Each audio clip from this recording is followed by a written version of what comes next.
राम राम सभी को। My self नवीन कुमार और एक ऐसी कंपनी जो कि टेक्सटाइल बिजनेस के अंदर में काम करती है और ये कंपनी अपना एसएमई कंपनी के अंदर में आईपीओ लेके आ रही है। यही कंपनी जिसके मालिक लोग हैं वो ऑलरेडी एक स्टॉक मार्केट में कंपनी लिस्ट करवा चुके हैं। पहले एसएमई कंपनी के नाम पे लिस्ट करवाया था और बाद में उसको इतना बड़ा बना दिया कि वो मेन लाइन कंपनी मतलब मेन लाइन कंपनी बन गई, नॉर्मल कंपनी की तरह ट्रेड होने लग गई। अब यहाँ पे ये कंपनी जो है अपने आईपीओ लेके आ रही है, इसका कंपनी का नाम है यूनाइटेड कॉट फैब लिमिटेड। अब ये कंपनी के हम सबसे पहले देखेंगे आईपीओ की बेसिक डिटेल्स, उसके बाद में इस कंपनी के अंदर में झांकने की कोशिश करेंगे, आज की इसकी परफॉर्मेंस को देखे फ्यूचर को प्रोडिक्शन करने की कोशिश करेंगे कि हमें यहाँ पे लॉन्ग टर्म इन्वेस्टमेंट मिलने को देखने को मिल सकता है या फिर आईपीओ में भी पैसे लगाने को सही रहेगा या नहीं रहेगा। Let's proceed with this. सबसे पहले बेसिक अगर आईपीओ डिटेल्स देखते हैं तो यहाँ पे 13 जून से 19 जून के बीच में इस कंपनी का आईपीओ खुलने वाला है। कंपनी ने अपना फिक्स्ड प्राइस सेट किया है 70 रुपये और 2000 का लॉट साइज है, तो यहाँ पर आपको 1,40,000 रुपये की ज़रूरत यहाँ पे पड़ने वाली है। यहाँ पे कंपनी इस आईपीओ के थ्रू 36 करोड़ रुपीज़ उठाना चाहती है और कंपनी ने अपनी पूरी वैल्यू लगाई है 120 करोड़ रुपए। 120 करोड़ रुपए लगा के 36 करोड़ रुपीज़ उठाना चाह रही है और सारे के सारे पैसे जो हैं कंपनी के पास में जाने वाले हैं। प्रमोटर लोग जो मालिक लोग हैं वो यहाँ पर एक भी रुपये का शेयर नहीं बेच रहे हैं। अब यहाँ पे मालिकों के पास में आईपीओ से पहले 100% शेयर होल्डिंग थी और आईपीओ के बाद में लगभग 69% मतलब 70% के आसपास में शेयर होल्डिंग रह जाने वाली है। यहाँ पे जो मालिकों का नाम है, एक का नाम है निर्मल कुमार मंगल चंद मित्तल और दूसरे का नाम है गगन निर्मल कुमार मित्तल। ये गगन जो हैं, गगन बेटे हैं निर्मल कुमार के। अब यहाँ पे जो पहले ऑलरेडी ये कंपनी है जिसका नाम है यूनाइटेड पॉलीफैब गुजरात, ये कंपनी के मालिक लोगों को अगर आप लिस्ट में चेक करते हैं प्रमोटर्स की लिस्ट के अंदर में तो आपको उन्हीं के नाम मिलेंगे, निर्मल कुमार मंगल चंद मतलब, और दूसरे निर्मल कुमार मंगल चंद, गगन निर्मल कुमार मंगल चंद, मतलब यही कंपनी के मालिक हैं। इस कंपनी के जो ऑलरेडी लिस्टेड है और यही लोग अपनी दूसरी कंपनी है उसको आईपीओ लेके आ रहे हैं यहाँ पर। अब ये काम कंपनी करती क्या है, ये ऑलरेडी जो स्टॉक मार्केट में लिस्टेड कंपनी है उसी का सिमिलर काम ये करती है। ये भी वही धागे बनाने का काम करती है जो आगे चल के कपड़े बनते हैं जिससे, तो वो धागे बनाने का काम ये कंपनी करती है। अगर इनकी हम वेबसाइट के ऊपर में चेक करते हैं तो दोनों की वेबसाइट का लोगो भी आपको सेम सा ही दिखेगा। यूनाइटेड इसका भी यही है एंड साथ में यूनाइटेड कॉट फैब की अगर बात करते हैं जब अपना आईपीओ लेके आ रहे इसका भी लोगो यही है, सेम सा ही है, सेम ही ऑफिस है इनका, सेम ही जगह है, सब कुछ सेम ही है, काम भी सेम सा ही है। नेक्स्ट अगर देखते हैं यहाँ पर कि आज के दिन ये कंपनी कमाई किस तरीके से कर रही है, तो रिसेंट के हिसाब से तो कोई कमाई इसने दिखाई नहीं। बड़ी 2023 में जब आईपीओ आने से पहले 6 महीने का डेटा इन्होंने दिखाया जिसमें इन्होंने दिखाया कि इन्होंने अच्छी खासी कमाई कर ली है और यहाँ पर नेट प्रॉफिट्स भी इसने कमाई करके अच्छे खासे निकाले हैं। चूंकि ये अचानक से इतनी बड़ी सेल ऑलरेडी जो लिस्टेड कंपनी है उसके साथ में उसी के लिस्ट टाइप की कंपनी है तो सेल दिखाना कोई बड़ी बात है नहीं वहाँ पर, क्योंकि बात मान के चलो कि आपने मैं ही कंपनी का मालिक हूँ और दूसरी कंपनी मैंने नहीं खोली है, दोनों एक सा ही काम करती हैं तो मेरे को सेल दिखाना कोई बड़ी बात नहीं है। कस्टमर मेरे पास में आता है, मैं इस कंपनी का माल बेच दूंगा, जरूरी है मेरे को इसी कंपनी का माल बेचना, मुझे उसकी सेल दिखानी है क्योंकि वहाँ से पैसे उठवाने हैं मुझे, राइट। तो बड़ा आसान काम है और मोस्ट ऑफ द जो सेल हुई है वो इस कंपनी जो आईपीओ लेके आ रही है इस कंपनी ने का जो सेल इसने जो माल बेचा है वो अपनी दूसरी कंपनी को बेचा है, किसी बाहर वाले को बेचने की जरूरत ही नहीं पड़ी। और जिसने जो most of the raw material जो खरीदा है वो भी इसी कंपनी से यूनाइटेड पॉलीफैब से ही खरीदा है, दूसरी बाहर वाली कंपनी से खरीदने की जरूरत ही नहीं है क्योंकि दोनों काम एक है, सिमिलर है, रॉ मटेरियल सेम है, सब कुछ सेम है। तो यहाँ का माल यहाँ काम आ रहा है, यहाँ का माल यहाँ काम आ रहा है, यहाँ का माल उठ के ये कंपनी खरीद ले रही है, फिर ये बाहर बेच दे रही है, यहाँ से जो माल बन रहा है रॉ मटेरियल इसके पास में पड़ा हुआ है ये इसको बेच दे रही है। सो सेल दिख रही है, दोनों तरफ से अच्छी खासी सेल दिखाई जा रही है और ये ओवरऑल जो रेवेन्यू है 55 करोड़ का इस साल इन्होंने दिखा दिया पिछले 6 महीने में, और 3 करोड़ का इन्होंने नेट प्रॉफिट दिखा दिया है और यहाँ पे नेटवर्थ जो है वो 13 करोड़ की दिखा दी है।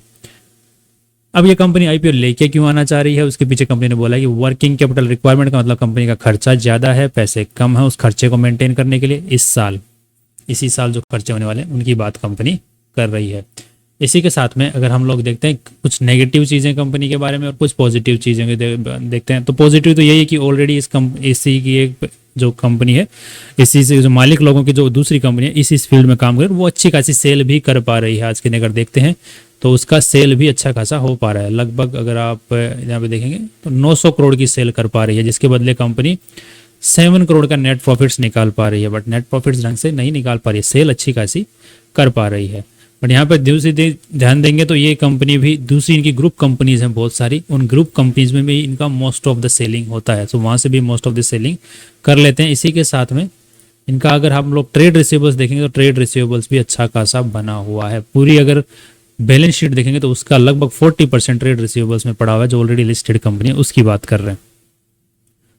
तो ये थोड़ी सी पॉजिटिव इस तरीके से कि उसकी ऑलरेडी सेल हो रही है, तो ये इसकी सेल दिखाना कोई बड़ी बात होगी नहीं फ्यूचर में, बट अगर वो धांधली वहां पर कर रहे हैं तो यहाँ पर भी कर सकते हैं, क्योंकि इन कंपनियों के जो मालिक लोग हैं गगन मित्तल, इनके ऊपर ऑलरेडी सेबी एक्शन एक बार ले चुका है, जिसके अंदर में इनके ऊपर इल्जाम लगा था कि इन्होंने स्टॉक मार्केट के जो प्राइसेस हैं उनको मैनिपुलेट किया था। क्यों? क्योंकि यूनाइटेड फेब 2016 के अंदर में स्टॉक मार्केट में लिस्ट हुई थी, एसएमई कंपनी की तरह ही लिस्ट हुई थी।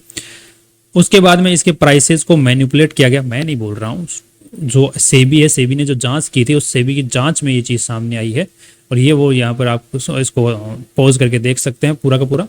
इसके अंदर में जो गगन मित्तल हैं उनके ऊपर में इल्ज़ाम लगा था, जो इसी कंपनी के प्रमोटर हैं, कि इन्होंने प्राइसेस को मैनिपुलेट किया और जो एसएमई सेगमेंट है वहां से कंपनी को शिफ्ट करवाया नॉर्मल कंपनीज वाले सेगमेंट में। अगर कोई कंपनी एसएमई एक्सचेंज के ऊपर में लिस्ट होती है तो उसके कुछ रेस्ट्रिक्शंस रहते हैं उसके ऊपर में, तो उसको नॉर्मल अगर एक्सचेंज के ऊपर में शिफ्ट हो जाती है कंपनी, उसका मार्केट कैपिटलाइजेशन बढ़ के वो कंपनी बड़ी अपने आप को दिखाएगी, मैं इतनी बड़ी हो गई हूँ, मैं एसएमई सेगमेंट में फिट नहीं हो रही हूँ, मेरे को नॉर्मल सेगमेंट में शिफ्ट करो। तो उसके लिए वहां पर अच्छा खासा मार्केट कैपिटलाइजेशन दिखाना पड़ता है, तो उसके लिए कंपनी के जो स्टॉक प्राइसेस उसको मैनिपुलेट किया गया था, ऐसा सेबी ने इल्जाम लगाया इस कंपनी के मालिक के ऊपर। और दोनों कंपनियों का मालिक कौन है? सेम है। तो अब ये जो कंपनी अब आईपीओ लेके आ रही है यूनाइटेड कॉटफैब, ये भी अभी एसएमई कंपनी में ही आ रही है। तो फ्यूचर में जिस तरीके से इसके मालिकों ने पुरानी वाली कंपनी के साथ में किया था, पहले एसएमई सेगमेंट में लिस्ट कराया, उसके बाद में नॉर्मल कंपनी में शिफ्ट कराया, तो स्टॉक मार्केट मैनिपुलेशन यहाँ पे भी हम लोग अगर वही हिस्ट्री रिपीट करते हैं वही जो मालिक लोग हैं, तो फ्यूचर में इसके साथ भी वही हो सकता है। और इनके लिए सेल दिखाना कोई बड़ी बात नहीं, इसलिए मैनिपुलेशन भी, क्योंकि ऑलरेडी इस मार्केट के वो बहुत ज़्यादा ज्ञाता हैं, कई सालों से काम कर रहे हैं, तो उनको सारे पेज पता है कि कौन सा पेज कहाँ से खींचना है तो क्या होता है, और सारे रेगुलेशंस नियम उनको पता है, तो वो कुछ भी कर सकते हैं। सो ये पॉजिटिव भी ले सकते हैं इस चीज़ को और नेगेटिव भी ले सकते हो, दोनों तरीके से आप लोग ले सकते हो। अब आज के दिन अगर यूनाइटेड पॉली कैब की अगर बात करते हैं, United Poly Fab Private Limited जो आईपीओ लेके आ रही है, तो इसके पास में जो रजिस्टर्ड ऑफिस है वो, इसका जो कॉर्पोरेट ऑफिस है वो रेंट पर है, और रेंट पर किसने दे रखा है? यूनाइटेड पॉली फैब ने दे रखा है, जो ऑलरेडी लिस्टेड कंपनी है। और इसका एक जो दूसरा ऑफिस है जिसको वेयर हाउस वगैरह भी आप लोग बोल सकते हैं, वो इसको खरीद दिया गया है, मतलब वो इस कंपनी ने खरीद लिया, यूनाइटेड कॉटफैब ने। किससे खरीदा है? गगन निर्मल कुमार से खरीदा है इन्होंने। लगभग 7,264 स्क्वायर मीटर का है, जो कि 50 लाख में खरीदा है, और आज के दिन इस कंपनी की प्रॉपर्टी है वो। और इसी प्रॉपर्टी के ऊपर बाद में मशीनरी वगैरह सेटअप किया गया है, और उसको आज के दिन दिखाया गया है कि वो पूरा का पूरा जो प्लांट बन के तैयार हो गया है, वो प्लांट आज के दिन लगभग 40 करोड़ रुपए का है, ऐसा कंपनी के मालिक लोग बोल रहे हैं। क्यों बोल रहे हैं? जैसे यहाँ पे लिखा हुआ है टेंजिबल एसेट्स 40 करोड़ समथिंग के आज के दिन है।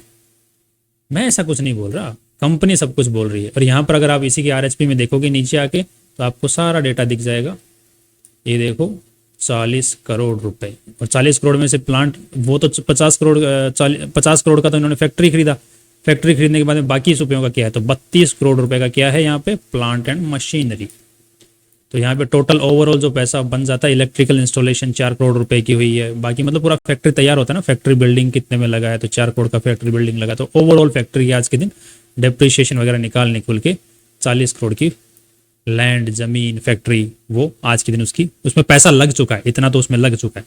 पर ध्यान रखिए कि अगर फैक्ट्री की जो वैल्यू होती है टाइम के साथ, जो बना के खड़ा किया स्ट्रक्चर, उसकी वैल्यू डाउन होती है, मशीनरी जो लगी है उसकी वैल्यू डाउन होती है टाइम के साथ में, जो लैंड रहता है उसकी वैल्यू हमेशा अप होती है। सो फ्यूचर के अंदर में अगर आप एसेट एज एन एसेट आज के दिन देखना चाहो तो 40 करोड़ के एसेट्स कंपनी के पास में है। 120 करोड़ रुपए की कंपनी की वैल्यू लगी है, 40 करोड़ रुपए तो लग चुके हैं, ऐसा मालिक लोगों ने दिखाया है। लगा कितना है वो अलग बात है, ऐसा दिखाया गया है यहाँ पे, ठीक है। अब नेक्स्ट देखते हैं और कोई नेगेटिव चीज इस कंपनी के बारे में। तो नेगेटिव तो यही है कि इसके जो मालिक लोग हैं उनके ऊपर में केसेस हो रखे हैं, सेबी एक्शन ले चुकी है, और इसके अलावा कुछ खास मेरे को यहाँ पे कोई इश्यू इसके अंदर नेगेटिव नेगेटिव्स नहीं दिखे हैं, बस एक मेन नेगेटिव चीज़ों जिनको आप नेगेटिव भी ले सकते हो और पॉजिटिव भी ले सकते हो। पॉजिटिव इस तरीके से ले सकते हो कि जो ऑलरेडी इस मार्केट का इतना बड़ा ज्ञाता है वो इस कंपनी को शायद आसमान में भी चढ़ा सकता है, और हो सकता है कि अगर सेबी एक्शन में आ जाए, क्योंकि पुराने एक्शन से ऐसे रहे हैं, तो शायद गर्द में भी घुस सकता है। वाट एवर कैन हैपन, वो आपके ऊपर डिपेंड करता है कि आप इस बात को किस तरीके से लेते हैं। अब कमाई के ऊपर मैं ज़्यादा फोकस कर नहीं रहा हूँ, क्योंकि मोस्ट ऑफ द जो कमाई यहाँ पर दिखाई गई है वो जैसे कि यहाँ पे हम लोग देख पाएंगे ट्रेड रिसीवेबल्स, तो यहाँ पे कमाई कितनी दिखाई गई है, सेल दिखाई गई है ना। आप यहाँ पे देख पाएंगे revenue from operations is 55 crore रुपए, राइट। कब? 30 सितंबर 2023 तक का डेटा यहाँ पर दिया हुआ है। अब यहाँ पर ये 55 करोड़ रुपए सेल दिखाई गई है, तो सेल हुई किसको है? 55 करोड़ में से देखना आप सेल कहाँ हुई ज़्यादातर। यहाँ पर आप देख पाएंगे Vinod spinners private limited 19 crore की सेल तो इस कंपनी को होगी, जो इसकी खुद की ही, इनके मालिक लोगों की दूसरी कंपनियां हैं, ग्रुप कंपनीज हैं। 19 करोड़ की सेल तो उसे कर दी, 5 करोड़ की 6 करोड़ की सेल दूसरी कंपनी जो यूनाइटेड पॉलीफैब है इसको कर दी। 50 करोड़ की सेल दिखाना कोई बड़ी बात यहाँ पर है नहीं। दूसरी चीज, कंपनी ने एक्सपेंसेस खरीदा है, तो 25 करोड़ का माल तो जो कंपनी आईपीओ लेके आ रही है, इसने 25 करोड़ का माल तो किससे खरीदा है? दूसरी ही कंपनी से खरीद लिया, अपनी दूसरी कंपनी से। तो रिसिप्ट्स काटना कोई बड़ी चीज यहाँ पर मुझे दिखती नहीं है, राइट। अब यहाँ पे दूसरी चीज, एक चीज और कि कल को अगर मालिक लोग चाहें तो इस कंपनी को बंद भी कर सकते हैं। क्यों? क्योंकि उनका कोई घाटा नहीं हो रहा वहां पर। क्यों घाटा नहीं हो रहा? बिकॉज कि उनका तो ऑलरेडी माल बिक रहा है, चाहे इस कंपनी से बिके चाहे इस कंपनी से, उनको तो प्रॉफिट आना है, उनको तो कमाई होनी है। वो चाहें तो कल को इसको डंप करके निकल भी सकते हैं, क्योंकि यहाँ पर कॉन्फ्लिक्ट ऑफ इंटरेस्ट नहीं आ रहा। मतलब वहां पर ये नहीं हो सकता कि मालिक लोग एक ही कंपनी के ऊपर में एक बिजनेस करेंगे। यहाँ पे तो मल्टीपल कंपनीज एक ही बिजनेस कर रही हैं। दूसरी चीज कि इस कंपनी को नया खड़ा करने के पीछे रीजन क्या हो सकता है? क्योंकि ऑलरेडी आपके पास में कंपनियां हैं जो ये काम करें, तो आप उसी सेक्टर की दूसरी कंपनी क्यों खड़ी कर रहे हो? What is the reason? और खड़ी कर रहे हो तो उसको स्टॉक मार्केट में लिस्ट क्यों कर रहे हो? What is the reason? तो इसके पीछे रीजंस मल्टीपल हो सकते हैं कि पैसे, एक कंपनी के ऊपर में एक लिमिटेड लायबिलिटी रहती है, राइट। तो अगर आप कोई भी गड़बड़ काम कर देते हो, तो एक कंपनी के अंदर में कोई गड़बड़ी होती है, उसका दूसरी कंपनी के ऊपर में असर नहीं आता। तो आपका एक बिजनेस अगर फ्लॉप भी होता है तो दूसरा उसी फील्ड का दूसरी कंपनी चलती रहती है, उस पर कोई खराबी नहीं आती है। ये मल्टीपल फायदे हैं। दूसरी चीज, गवर्नमेंट की तरफ से टेक्सटाइल बिजनेस को काफी सारा रिइंबर्समेंट मिलता है, मतलब फायदा मिलता है। कुछ करोड़ों रुपए गवर्नमेंट ने अनाउंस कर रखे हैं टेक्सटाइल बिजनेस वालों को। तो वहां पर अगर मल्टीपल कंपनीज एक ही काम करेंगे, तो कंपनी जो गवर्नमेंट जो इंसेंटिव देने वाली है वो अलग अलग कंपनियों को देने वाली है, और हर कंपनी के ऊपर एक लिमिटेशन है। तो वहां से इंसेंटिव, गवर्नमेंट इंसेंटिव के लिए यहाँ पे फायदा हो सकता है। अगला, अलग अलग कंपनियां होंगी तो वैल्यू अनलॉकिंग बहुत ज्यादा अच्छे से होगी। मान के चलिए एक कंपनी एक ही काम कर रही है, तो उसकी वैल्यू 50 करोड़ रुपए। वही कंपनी काम करने वाली दूसरी कंपनी का स्टॉक मार्केट में लिस्ट हो जाएगी, तो उन दोनों कंपनियों की जो वैल्यू अनलॉकिंग होगी वो लगभग 50 करोड़ से ज्यादा होगी। तो वैल्यू अनलॉकिंग बहुत अच्छे से हो सकती है। पैसा उठाना आसान होता है, वैल्यू अनलॉकिंग आसान होती है। लिमिटेशन, कोई रिस्क होता है, किसी एक कंपनी पे जाता है तो दूसरी कंपनी पे असर नहीं आता, बिजनेस चलता रहता है, मालिकों को ज़्यादा फर्क नहीं पड़ता है। गया तो इन्वेस्टर्स का पैसा गया।